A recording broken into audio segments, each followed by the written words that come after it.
Então, para começar a nossa análise de hoje, eu quero jogar uma pergunta logo de cara para quem nos ouve. O que vem à mente quando se ouve a palavra Páscoa? Eu aposto que a imagem imediata para quase todo mundo é tipo ovos de chocolate, coelhos coloridos. Comércio, né? Isso, papéis brilhantes, corredores lotados de supermercado com aquelas músicas felizes. Exato. Mas olha que contraste absurdo. Imagina uma noite em que o som de choro e luto ecoa por uma nação inteira. Famílias inteiras encolhidas, aterrorizadas, escondidas atrás de portas rústicas manchadas de sangue fresco. Nossa, é uma imagem muito forte. É um cenário visceral, sabe? De horror, de urgência e de um resgate iminente. Um momento de vida ou morte que simplesmente alterou a trajetória da civilização. Ok, vamos desvendar isso. Porque a gente pegou essa noite de livramento brutal e, transformou em coelhinhos de pelúcia. O fascinante aqui é essa amnésia histórica e espiritual que a humanidade desenvolveu. A gente tem um evento histórico tão profundo que trata de escravidão literal, de juízo divino... E de redenção. Exato, redenção. E isso acabou sendo lentamente soterrado por camadas e mais camadas de tradições esvaziadas do sentido original. Aquele sangue nos umbrais das portas representava um divisor de águas na história. Mas a modernidade preferiu a conveniência do açúcar, sabe? Pois é, preferiu o comércio. E o que a gente pretende nesse nosso mergulho profundo é justamente raspar esse verniz comercial. Resgatar a espinha dorsal dessa história. Com certeza. E para quem quer ir muito além da superfície, a gente precisa voltar à estaca zero. Precisamos ler o mapa que nos leva ao significado genuíno dessa data. Que é a Bíblia, lógico. Mas aí tem uma dificuldade crônica, né? Em como a cultura de hoje lida com os textos antigos. Muita gente olha para o Antigo Testamento e enxerga só um amontoado de regras arcaicas, listas intermináveis e histórias que parecem descartáveis. E descartar essa base é um erro hermenêutico fatal. O apóstolo Paulo mesmo alertou lá em Romanos que tudo que foi escrito antes foi escrito para o nosso ensino. Não dá para construir um prédio ignorando os alicerces, né? De jeito nenhum. Só porque não são visíveis ou bonitinhos.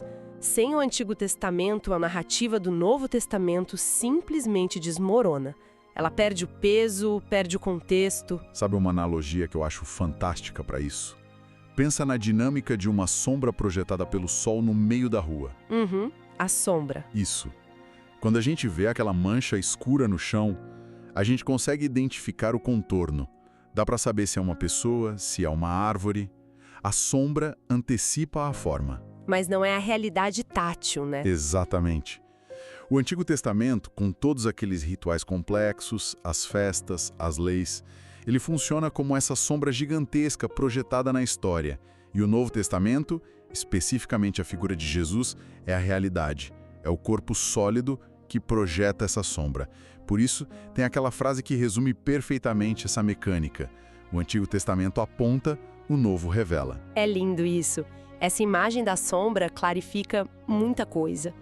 E para aprofundar um pouquinho mais a mecânica teológica, tem uma outra figura que Paulo usa em Gálatas, que é super reveladora. Qual? A do tutor. Isso, a do tutor ou administrador de herança. No mundo antigo, tipo o romano e o grego, se uma criança herdasse uma fortuna imensa, ela não tinha o controle dos bens até chegar na maioridade. Ah, claro. Ela ficava sob os cuidados de terceiros. Exato. Durante essa fase de imaturidade, a criança ficava sob o jugo de pedagogos e tutores muito rigorosos. Eles educavam, limitavam, protegiam e até castigavam o herdeiro. Faz sentido. E a lei do Antigo Testamento funcionou exatamente assim, né? Exatamente assim para a humanidade. Foi um sistema pedagógico denso, guardou verdades espirituais complexas de uma forma rudimentar através dos sacrifícios de animais, regras de pureza, até que a humanidade estivesse pronta. Até a maioridade chegar. Isso. Quando Cristo chega, a maturidade é atingida. E é por isso que Romanos diz que Cristo é o fim da lei. O tutor concluiu o trabalho dele. Caramba, genial! Então, com essa chave de leitura de que o passado é a sombra e o tutor, a gente precisa olhar para o exato momento em que a sombra da Páscoa foi projetada lá no chão poeirento da história. Isso leva a gente direto para o Egito Antigo. Sim, pro meio do caos. Pois é, a narrativa ali não é conto de fadas. É construída com uma urgência e uma tensão política muito forte. O povo de Israel estava escravizado, esmagado pela máquina do faraó. E aí Moisés surge como esse libertador improvável. Anunciando juízos através de pragas, né? Destruindo a economia deles. Exato. E depois do faraó endurecer o coração várias vezes, a última praga é anunciada, a morte dos primogênitos. E aqui é onde a coisa fica realmente interessante. Porque se a gente olhar para a palavra original em hebraico para Páscoa, Pesach, ela destrói totalmente a nossa visão ocidental de primavera. Totalmente. Não significa renascimento de flores, significa passagem, ou passar por. E a mecânica dessa passagem é aterradora e magnífica ao mesmo tempo. Porque a instrução divina que eles receberam não era só tipo um ritual de fé passivo, era uma tática rigorosa de sobrevivência. Eles tinham que escolher um cordeiro, certo? Sim, um cordeiro perfeito. Não podia ser um animal doente nem manco, tinha que ser sem mácula. Eles precisavam sacrificar esse animal, derramar o sangue e usar ramos de isopo para pintar as laterais e a parte superior das portas. Os famosos umbrais. Imagina o desespero e a obediência nesse momento. Nossa, devia ser uma tensão palpável.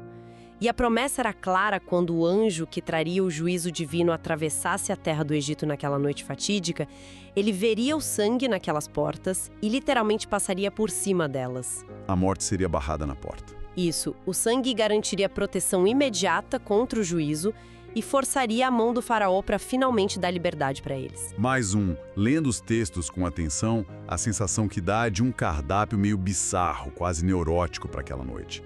Digo, qual é a lógica militar ou nutricional para aquele jantar?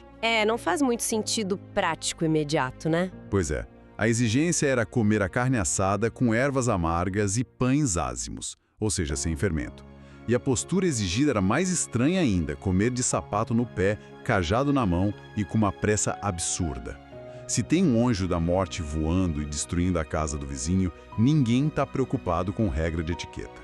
O que isso significa? Então, é justamente essa estranheza que prova que aquilo ali não era só um jantar rápido antes de fugir. Na teologia, a gente chama isso de tipologia bíblica. Tipologia? Isso. Cada elemento daquela noite era uma mensagem super codificada, enviada lá para o futuro. As ervas amargas, por exemplo, elas não estavam ali para temperar a carne do cordeiro e deixar gostoso. Não era um tempero gourmet. De jeito nenhum. Elas serviam para causar um impacto físico e palatável. Ao mastigar algo incrivelmente amargo, o povo devia internalizar a amargura dos 400 anos de escravidão. Caramba. E a postura física? Essa coisa do sapato e do cajado. Indicava uma mudança violenta de identidade. Até aquele momento, eles eram escravos, presos ao solo do Egito. Ao comerem daquele jeito, preparados para marchar, eles estavam declarando: nós agora somos peregrinos. Esta não é mais a nossa casa. Nossa, isso espelha perfeitamente a condição de quem crê hoje, né? Que deixa de ser escravo do sistema desse mundo e vira um peregrino a caminho da Nova Jerusalém. Exatamente. E sobre o pão sem fermento que você mencionou, não era uma sugestão culinária. A ordem era muito punitiva.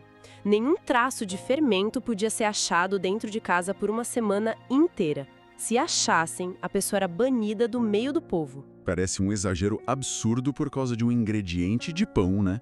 Parece, mas a química do fermento explica isso. No sentido raso, óbvio, não tinha tempo para deixar a massa crescer. Mas a tipologia é muito densa. Na antiguidade, a levedura não vinha em saquinho do mercado.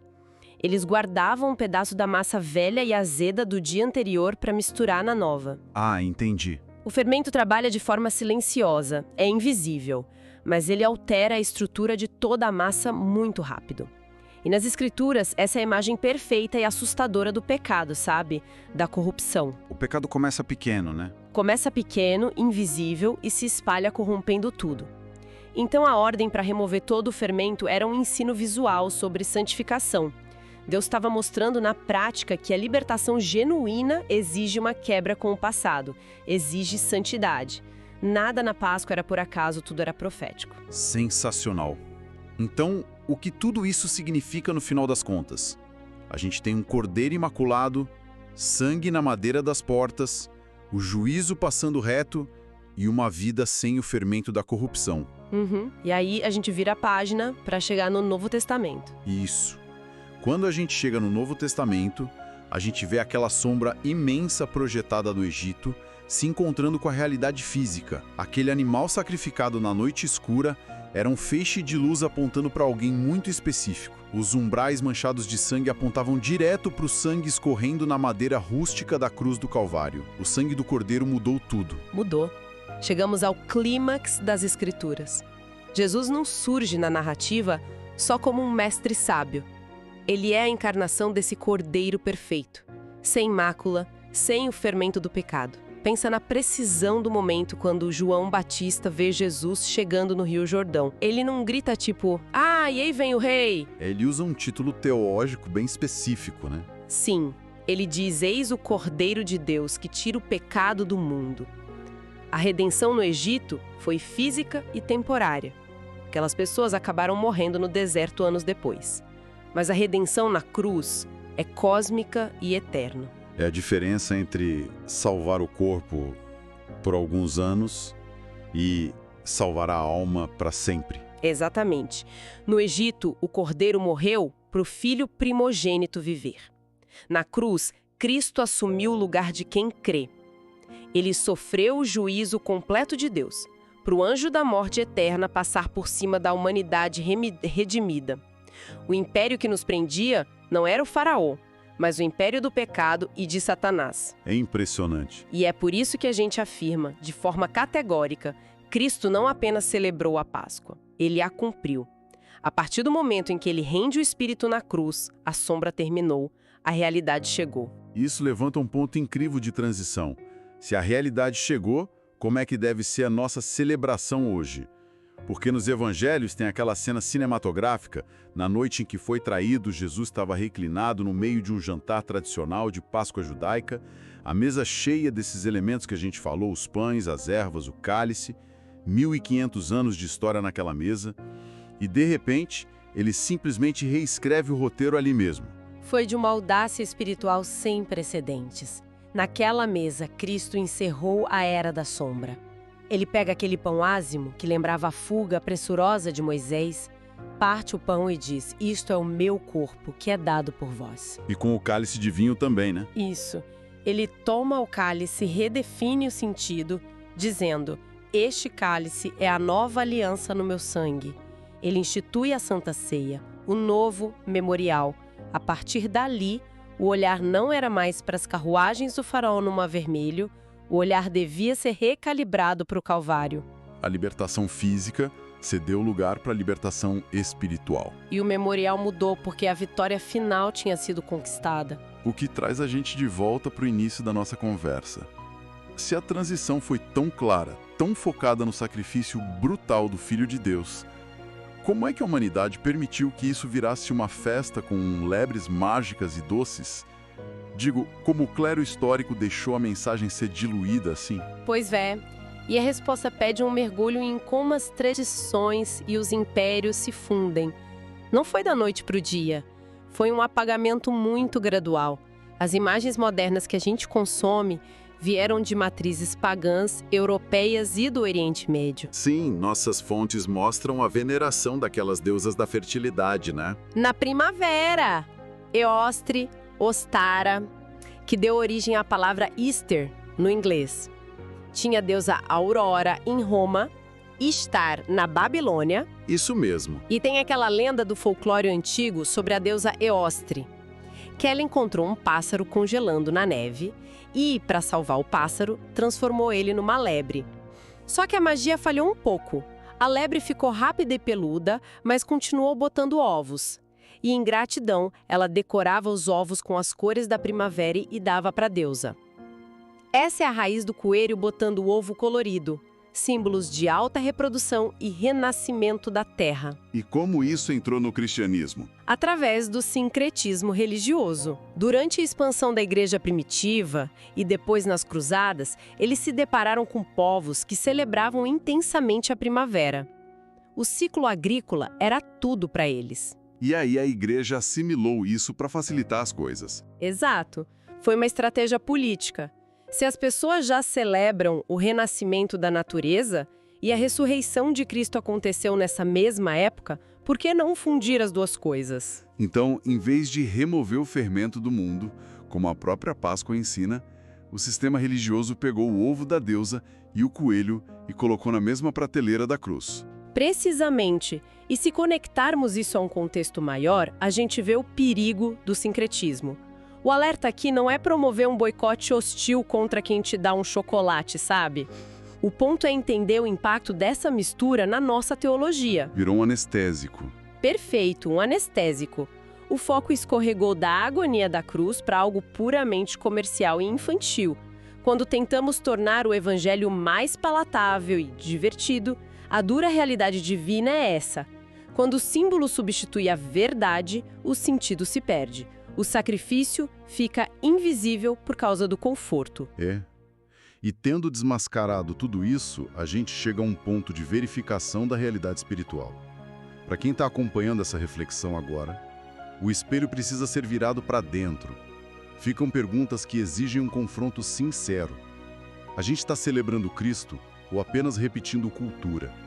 Estamos lembrando do sacrifício que quebrou as correntes das trevas ou apenas consumindo tradição? São perguntas desconfortáveis, né? Mas o crescimento exige esse apelo ao discernimento. A essência não é criar regrinha de pode ou não pode comer chocolate no domingo. A questão é onde está o foco do coração de quem crê. Tem que ter intencionalidade. Muita! A Páscoa não é sobre tradição, é sobre redenção. O veneno do sincretismo é que ele adormece nossa capacidade de choque diante do preço que foi pago. Sem Cristo, a Páscoa perde o sentido. Vira só um feriado lucrativo. Sabe, usando uma imagem, é como ser resgatado de um naufrágio horrível e quando você finalmente senta no bote salva-vidas, você passa o resto da vida admirando a cor da boia e esquece de quem jogou a corda para te salvar. Uma imagem perturbadora, mas muito precisa. E é por isso que a gente precisa reafirmar com autoridade: Cristo é a nossa verdadeira Páscoa. O foco, não só no domingo de feriado, mas na rotina normal da semana, tem que ser a redenção, o perdão dos pecados. Um novo nascimento, né? Isso. O Espírito Santo capacita quem crê a viver uma nova vida. Uma vida que tenta ativamente limpar fora de casa aquele fermento do pecado. A verdadeira celebração é uma vida transformada. Incrível. Bom, exploramos o Egito Antigo, a remoção do fermento, fomos até a cruz do Calvário e vimos como a cultura tenta ofuscar tudo isso. Mas, para encerrar essa nossa reflexão, eu quero deixar um pensamento final bem provocativo para quem está nos ouvindo. Diga. Se os umbrais e as portas do nosso coração são agora a casa onde o sangue do Cordeiro foi passado para nos livrar do juízo, quão visível está essa marca na nossa forma de viver todos os dias? Essa marca está evidente nas escolhas que a gente faz em portas fechadas, muito além de um único domingo no ano. Fica a reflexão. Uma reflexão necessária, com certeza. Pois é. E olha, se esse mergulho profundo trouxe clareza e despertou a sua fé, não deixe de se inscrever no canal e ativar o sininho para não perder as nossas próximas análises. Até a próxima, pessoal!